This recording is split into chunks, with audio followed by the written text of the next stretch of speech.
সরকারের সুবুদ্ধি উদয় না হলে আমরা রাজপথে দাঁড়িয়ে আমাদের কথাগুলো বলার চেষ্টা করব এবং দাবি আদায়ের জন্য ছাত্র জনতাকে সাথে নিয়ে আমরা রাজপথে থাকবো ইনশাআল্লাহ। ভোট পেয়ে তারা সরকার গঠন করে ক্ষমতা পরিচালনা করছে, তাদের চাইতেও বেশি পাওয়ারফুল যেই ভোট, সেই ভোটকে তারা ডিনাই করার মতো সাহস তারা দেখাচ্ছে।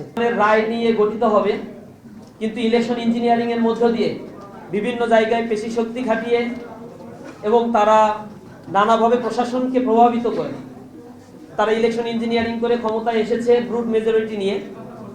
এরপরেই সংসদ অধিবেশনে আমরা তাদের কাছে প্রত্যাশা করেছিলাম একটি জনবান্ধব জন আকাঙ্ক্ষার একটি দেশ গড়ার জন্য সরকার এবং বিরোধী দল কাঁধে কাঁধ মিলিয়ে এই রাষ্ট্র গঠনের জন্য ভূমিকা রাখবে। জুলাই বিপ্লবে যারা ভূমিকা রেখেছিল, শহীদ হয়েছে, জীবন দিয়েছে, পঙ্গুত্ব বরণ করেছে, যে সকল ছাত্র নেতৃবৃন্দ এখানে ভূমিকা রেখেছিল, তাদের সাথে করে নিয়ে নতুন বাংলাদেশ গড়ার প্রয়াস তারা পাবে।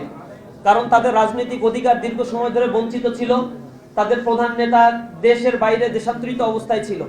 এই অবস্থায় থেকে দেশের রাজনীতির একটা পরিবর্তনের জন্য যারা জীবন দিয়েছে, যারা এখানে আহত হয়েছে, পঙ্গুত্ব বরণ করেছে, তাদেরকে সাথে নিয়ে এই দেশ গড়ার যে সুযোগটা তাদের ছিল, সেটা তারা না করে ভিন্ন পথে ভিন্ন পন্থা তারা অবলম্বন করেছে।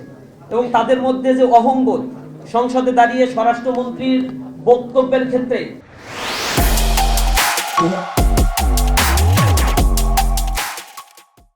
বিরোধী দলকে, অন্যান্য সংসদ সদস্যকে যেভাবে তুচ্ছ তাচ্ছিল্য করে কথাবার্তা বলার স্টাইল, প্রধানমন্ত্রীর সামনে দাঁড়িয়ে তিনি অনেকটা ডিফ্যাক্টো প্রধানমন্ত্রীর মতো যেভাবে ভঙ্গিমায় কথাবার্তা বলেন এবং সংবিধানের যে ধরনের ব্যাখ্যা নিজের মতো করে আপন মহিমায় দেন, মাঝে মাঝে যা স্ববিরোধিতায় রূপান্তরিত হয়, সেগুলো জনমনে আতঙ্ক সৃষ্টি করছে। আর একজন ওবায়দুল কাদের আমরা দেখতে পাই কিনা আমরা শঙ্কিত হয়ে পড়েছি। তারই প্রেক্ষাপটে আমরা গণভোটের এই যে জনসম্পৃক্ততা ছিল, প্রায় 70% মানুষ যে ভোটে রায় দিয়েছে, যারা 51% ভোট পেয়ে তারা সরকার গঠন করে ক্ষমতা পরিচালনা করছে, তাদের চাইতেও বেশি পাওয়ারফুল যেই ভোট, সেই ভোটকে তারা ডিনাই করার মতো সাহস তারা দেখাচ্ছে। এখন তারা সেই প্রস্তাব উত্থাপন করবে না, সেই রায়কে তারা বাস্তবায়ন করবে না। তারই প্রেক্ষাপটে ছাত্র সংগঠন হিসেবে, দায়িত্বশীল ছাত্র সংগঠন হিসেবে ইসলামী ছাত্র শিবির মনে করছে এই পরিস্থিতিতে মুখ বন্ধ করে থাকার কোনো সুযোগ নেই।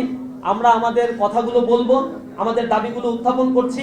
সরকারের সুবুদ্ধি উদয় না হলে আমরা রাজপথে দাঁড়িয়ে আমাদের কথাগুলো বলার চেষ্টা করব এবং দাবি আদায়ের জন্য ছাত্র জনতাকে সাথে নিয়ে আমরা রাজপথে থাকবো ইনশাআল্লাহ।